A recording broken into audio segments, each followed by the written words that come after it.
Mari kita berdoa sebelum kita belajar dari bagian firman Tuhan. Bapa di surga, kembali kami akan belajar dalam melalui Arian Bible Study. Kami semakin mengerti tentang iman kami semakin mengerti tentang apa yang harus kami yakini untuk kehidupan yang kekal dan bagaimana urusannya dengan apa yang kami lakukan sekarang di dunia ini. Tuhan tolong dalam waktu yang singkat di tengah segala kelemahan keterbatasan kami bisa mengerti bagian firman Tuhan yang akan kami renungkan. Di dalam nama Tuhan Yesus kami berdoa. Amin.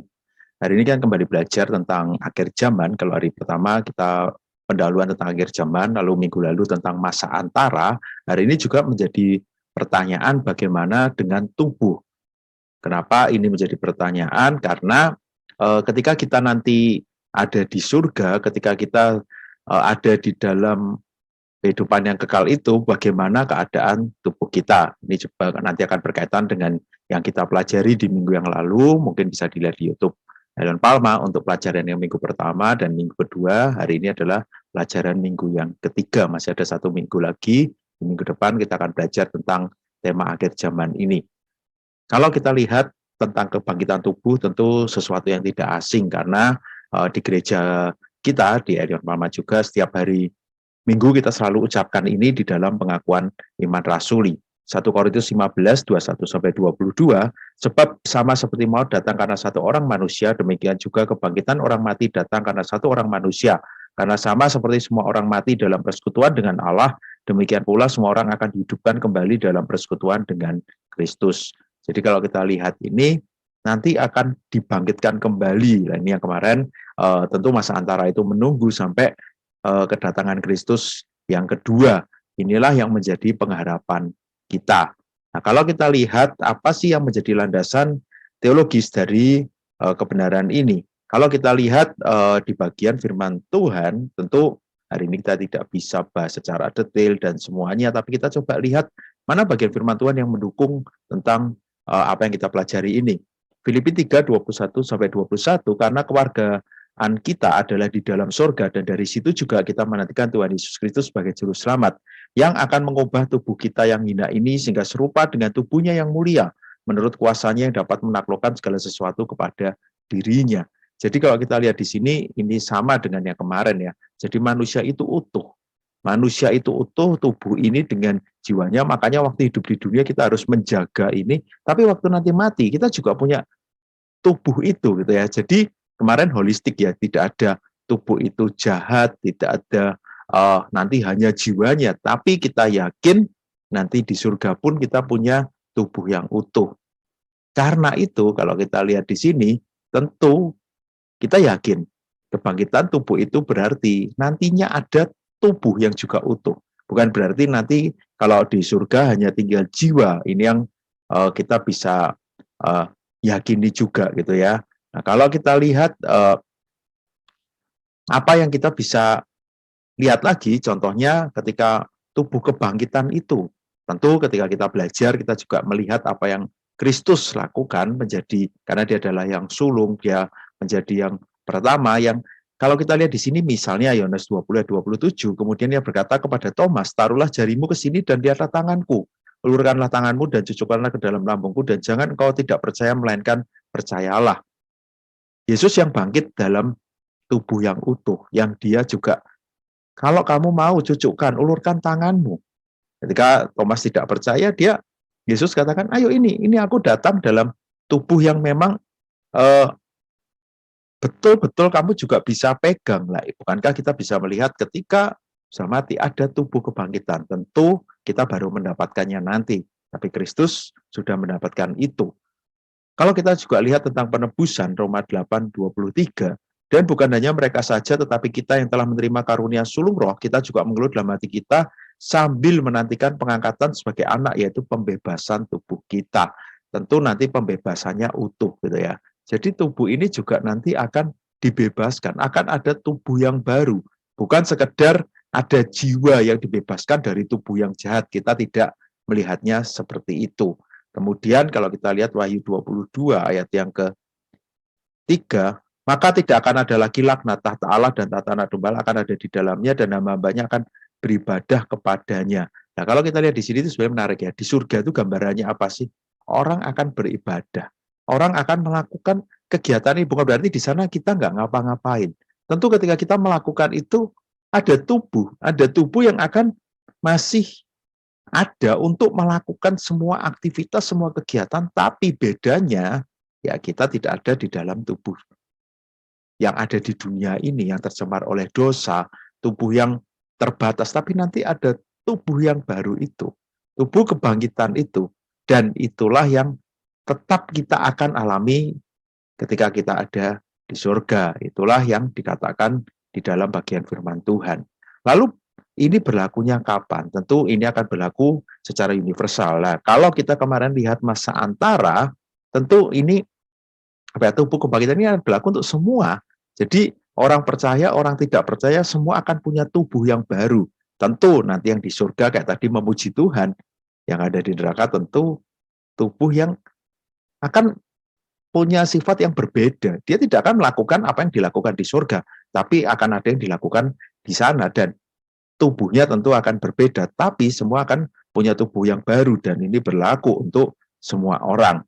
Kemudian tentu akan terjadinya kapan ya nanti, karena kemarin kita belajar masa antara, firman Tuhan jelas katakan itu. Jadi setelah kedatangan Yesus, ya tubuh yang baru itu yang akan kita miliki, tubuh kebangkitan itu.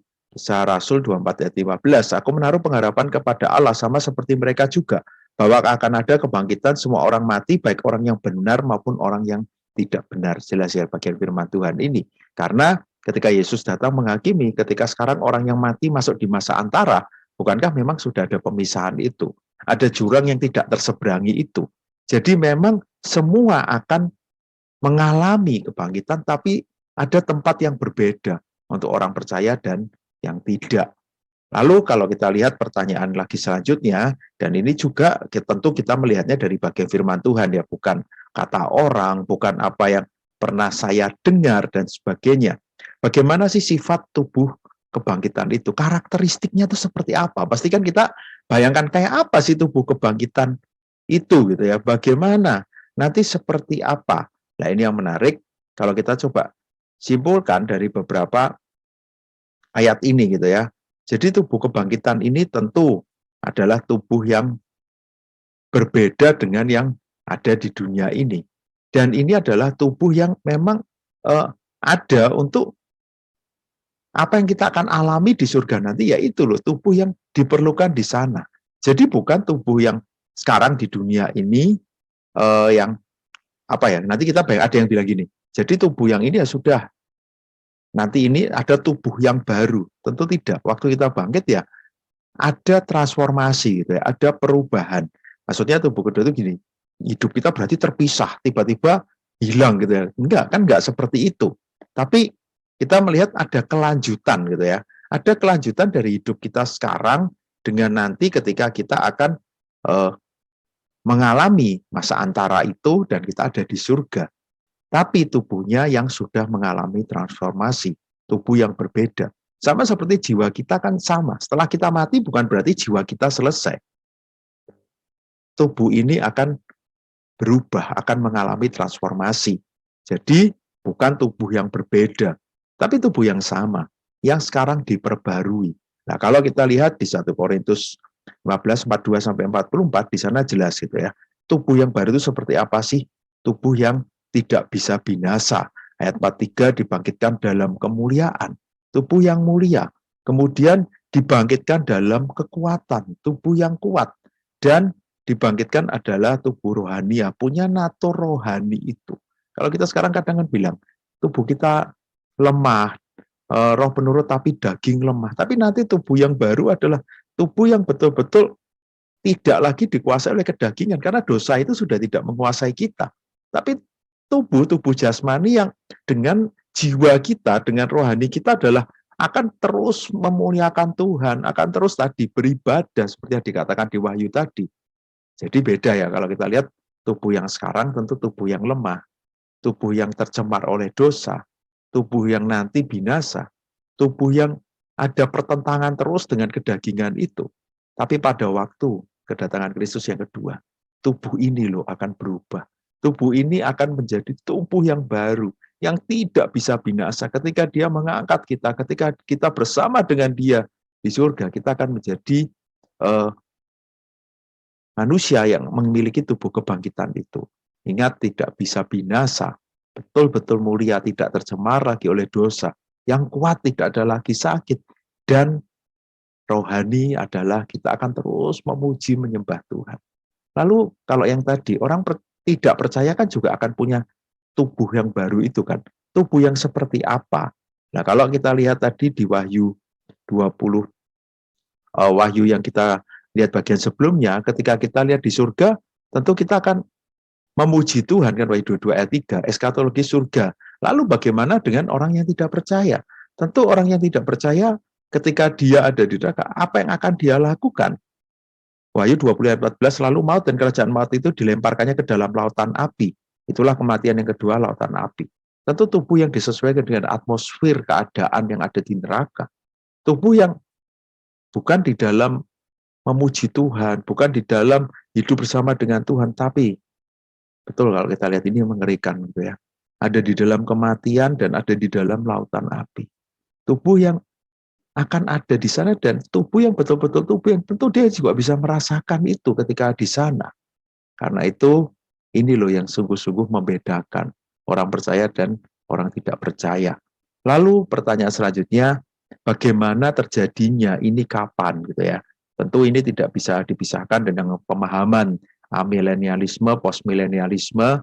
Tentu topik hari ini kita tidak detail membahas ini, tapi kira-kira kalau kita lihat di dalam Wahyu 20 kan ada tentang 1000 tahun dan amilenialisme, jadi 1000 tahunnya itu kapan? Ya sekarang ini. Jadi itu cuma nggak literal langsung ada 1000 tahun. Jadi setelah kedatangan Yesus yang kedua, ya sudah kita langsung bersama dengan Yesus. Tapi untuk orang yang percaya postmilenialisme yang melihat ini sebagai literal, jadi setelah kedatangan Yesus ada masa 1000 tahun.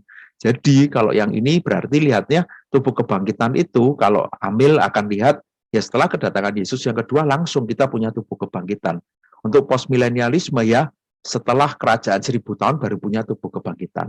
Kita percaya yang pertama setelah kedatangan Yesus yang kedua kita akan memiliki tubuh kebangkitan itu. Yang menarik, orang-orang yang belum mati, tentu dia belum ada di masa antara pelajaran minggu yang lalu, dia akan langsung memiliki tubuh kebangkitan. Tentu ini apa ya, kayak adalah orang-orang yang tidak akan mengalami kematian jasmani di dunia ini. Dia tidak akan mengalami, tidak akan masuk ke masa antara, dan dia akan mengalami memiliki tubuh kebangkitan dan naik ke surga ketika Tuhan Yesus datang yang kedua kalinya. Ini yang akan terjadi. Lalu apa yang kita bisa aplikasikan? Hari ini tentu kita tidak masuk dalam perdebatan yang panjang, tapi yang menarik ya ketika kita lihat tubuh kebangkitan itu bukan tubuh kedua, tapi adalah ya sama seperti jiwa kita sekarang. Dengan kesadaran itu kita akan ada di masa antara dan ada di surga. Bukan tiba-tiba hilang ingatan nanti kita masuk ke pemahaman yang baru. Itu penjelasannya di minggu lalu ya, bagaimana tetap dalam keadaan yang sadar gitu ya. Karena itu ketika kita melihat di dalam masa antara, di dalam kita nanti ada di surga, kalau kita tidak pernah tahu kedatangan Tuhan Yesus itu kapan kan. Bisa jadi kedatangan Tuhan Yesus hari ini dan tentu kita tidak akan mengalami kematian, kita akan langsung mengalami transformasi perubahan. Saya kira ketika kita berkata, aku mau menantikan pelajaran yang pertama, tentu kita menantikan kedatangan Kristus yang kedua itu pasti akan datang tapi tidak tahu waktunya. Cara kita salah satunya untuk bisa menyambut kedatangan Kristus yang kedua. Cara kita untuk bisa melihat pengharapan ini aku harus responi salah satunya apa? Yang menarik ya. Tentu kita harus menjaga tubuh dan jiwa kita sejak kita ada di dunia ini dengan sebaik mungkin. Tentu kita harus mempersiapkan diri, bahkan aku mau hidup seperti yang seharusnya. Makanya kan Tuhan ajarkan bagaimana kita hidup seharusnya sebagai umat Tuhan. Khotbah di bukit, nilai-nilai kerajaan Allah, ada 10 perintah Allah menjaga umat supaya hidup seperti yang seharusnya. Itu sebetulnya apa sih kayak cicipan surgawi gitu ya. Bagaimana ketika nanti kita ada di surga, kita hidup, itu sebetulnya sudah bisa kita mulai dari dunia ini, betul kan? Ketika di surga nanti kita akan beribadah dan menyembah Allah terus gitu ya. Di dunia ini kan kita sudah punya kesempatan untuk menyembah Tuhan. Ketika kita nanti tidak lagi di dalam ikatan dosa, tentu bagaimana sekarang kita menjaga kita juga tidak di dalam ikatan dosa. Ketika kita nanti punya tubuh yang sempurna, bagaimana sekarang tubuh ini tentu meskipun betul tercemar dosa, tapi ini tubuh yang baik yang Tuhan sudah ciptakan kan. Mungkin masih terbatas, lemah, tapi bukan kelemahan yang kita buat sendiri. Karena itu bagaimana kita menjaga tubuh ini, Roma 12 ayat 1, persembahkanlah tubuhmu sebagai persembahan yang hidup, yang kudus, yang berkenan kepada Allah, itu adalah ibadahmu yang sejati. Tentu seluruh hidup kita. Refleksinya dan aplikasinya. Bagaimana sekarang kita melihat diri kita? Setiap kita mungkin akan mengalami kesempurnaannya betul nanti. Tapi lihat, kita masih bisa binasa. Tapi bukankah Tuhan juga ciptakan kita dengan sangat baik?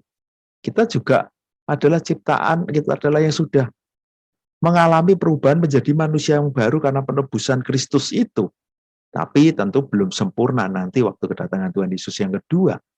Bagaimana sekarang kita mau menjaga hidup kita dengan sebaik mungkin. Karena kita adalah ciptaan Tuhan yang baik. Jangan sia-siakan karya penebusan Kristus itu dengan hidup seenaknya. Tentu kita harus hidup hari demi hari. Dan tentu ketika kita bilang, aku mau hidup bagi Tuhan, persembahan tubuh itu tentu kan bukan sekedar jiwa kita kan. Karena ketika kita mau melayani Tuhan, kita perlu tubuh ini kan. Supaya kita tetap bisa melayani Tuhan dengan baik, tentu kita harus menjaga kesehatan kita kan.